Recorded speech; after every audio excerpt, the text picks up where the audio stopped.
Bom, para fazer a técnica de microagulhamento, para a execução da técnica de microagulhamento, a gente precisa ter alguns parâmetros. Por onde a gente começa no sentido de criar um raciocínio, criar um método para fazer a execução do microagulhamento, certo? Então, esse é um ponto importante. Como que a gente pode criar isso? Então, eu vejo a técnica de microagulhamento da seguinte forma, sobre 3 parâmetros. Se a gente considera esses 3 parâmetros, a gente tem uma visão interessante diante do processo. Então vamos lá. O primeiro parâmetro, ou não necessariamente o primeiro, mas dos 3 parâmetros que eu tenho, que eu acho super interessante, a maioria dos autores, dos livros consideram isso, por exemplo, o paciente. Então a gente tem que levar em consideração o paciente, claro, porque o paciente é ele que vai receber o tratamento, é ele que vai receber a técnica. Então esse é um parâmetro super importante. De um determinado ponto a gente poderia considerar a pele. Vê lá, isso não é interessante, não é bacana fazer isso. É uma visão limitada do procedimento. Então a gente deve ter uma visão maior e sim do paciente, certo? Então primeiro vamos falar do paciente como um todo e depois a gente fala da pele. O paciente como um todo, ele tem hábitos, ele tem comportamentos, e esses hábitos e comportamentos, pode ter certeza, vai influenciar no resultado. Por exemplo, um paciente que não usa protetor solar, um paciente que não tem o hábito de hidratação oral, a pele dele pode ter certeza é ressecada, o resultado diminui. Então, o paciente que tem uma exposição muito grande, por muito tempo ao sol, ou a região que ele mora gera essa situação, entende? Então a gente tem que levar esses parâmetros em consideração. Bom, atividade profissional também é um fator. Imagina, boa parte ou uma parcela das pessoas que têm melasma são trabalhadores de cozinha, são cozinheiros, cozinheiras, e isso é um fator que deve ter uma relevância. Até porque no momento quando está no tratamento, deve ser considerado se a pessoa ou ele deve diminuir essa atividade, usar protetor durante o trabalho. Isso é muito importante. Então não deve ser algo assim, tá tudo bem, pode fazer. Não pode fazer se ela não tiver os cuidados mínimos para aquilo. Combinado? Então, paciente, tá? Como um todo, global. Da pele eu falo num outro momento, exclusivamente da pele, mas vamos falar dos 3 parâmetros aqui. Paciente, obviamente a pele, mas a pele eu vou falar especificamente da pele num outro vídeo. Então a gente considera o paciente como um todo, uma visão global. Por isso que a gente faz avaliação. Na avaliação, a gente tem que fazer perguntas, e essas perguntas são importantes para a gente ver como que esse paciente se comporta. Por exemplo, atividade profissional, se toma medicamento, se tem alguma disfunção. Então, uma pessoa que toma um anticoagulante, olha, a entrevista deve continuar para ver se esse paciente é realmente candidato a microagulhamento, porque ele pode ter um sangramento exacerbado na técnica, certo? Então, se tem alguma disfunção, imagina uma disfunção renal, uma disfunção hepática pode gerar uma diminuição da coagulação e ele tem que tomar um anticoagulante, e com isso gerar uma determinada intercorrência no momento da técnica, certo? Então tem alguns fatores que a gente deve considerar muito forte na entrevista. O paciente que tem tendência a hipercromias, então tudo que acontece na pele dele, ele vai ter um processo de hipercromia, uma lesão por exemplo, retirada da sobrancelha por gilete, retirada de pelos faciais, várias mulheres fazem isso, né? Um processo de beleza, retirada por cera e deixa manchado.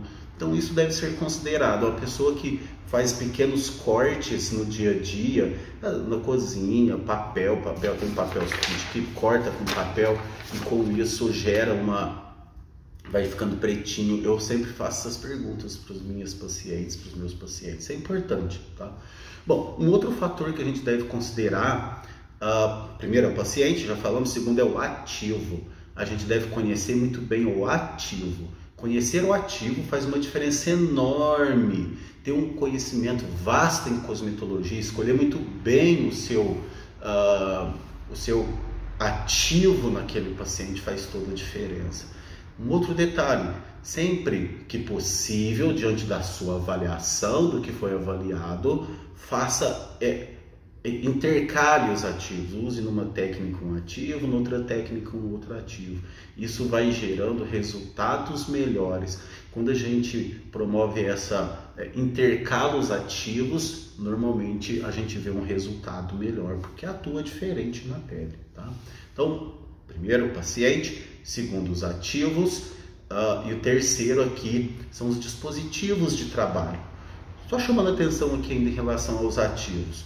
Os ativos, as formas cosmecêuticas, melhor dizendo, para serem utilizados no microagulhamento. Então, por exemplo, aqui a gente tem alguns ativos. Tá para lá, depois eu pego, mostro aqui nos vídeos que eu vou falar só de ativos.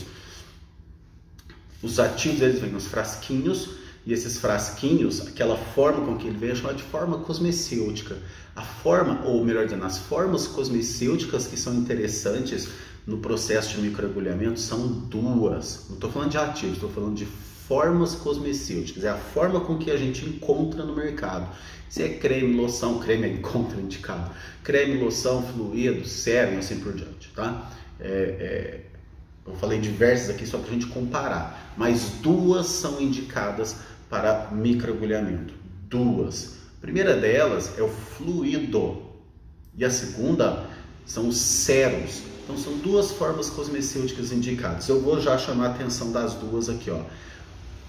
As formas cosmecêuticas em fluido, o próprio nome já fala, é muito fluido, é super interessante. Quanto mais fluido, mais aquoso, maior a permeabilidade na pele. Combinado? Então isso daí é um ponto muito positivo em relação ao fluido, porque o próprio nome já fala, ele é extremamente aquoso, então ele flui muito bem na pele. A segunda forma cosmecêutica são os séros. Os séros são extremamente indicados também, no entanto eles têm alguns detalhes. Tem alguns séros que eles são mais densos, são mais viscosos, e essa densidade maior, essa viscosidade maior,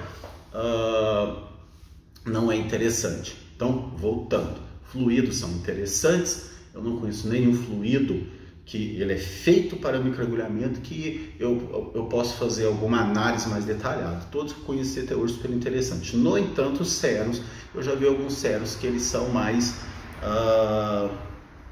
viscosos, eles são quase géis já, e esses séros eles não têm boa permeabilidade na pele no momento do microagulhamento. Dependendo do dispositivo de trabalho que você for usar, ele já vai ser bem chatinho no sentido de formar grumos. Então, se atente a isso, dê preferência para os fluidos, perfeito? Então, primeiro, paciente. Segundo, os ativos, dentro dos ativos, as formas cosmecêuticas, os fluidos preferencialmente. O terceiro são os dispositivos de trabalho, que hoje a gente tem praticamente 3 dispositivos de trabalho. Tem algumas variáveis, mas no entanto a gente tem praticamente os rollers, tá aqui ó, rollers, a Dermapen, legal? E também o dispositivo de infusão. Tem um vídeo aí na sequência, não sei se está antes ou depois, falando somente desses dispositivos de trabalho. 3 dispositivos de trabalho: roller, que tem um vídeo específico para ele, a Dermapen, legal? Com toda a sua tecnologia, cheio de detalhes aí para avançar no microagulhamento.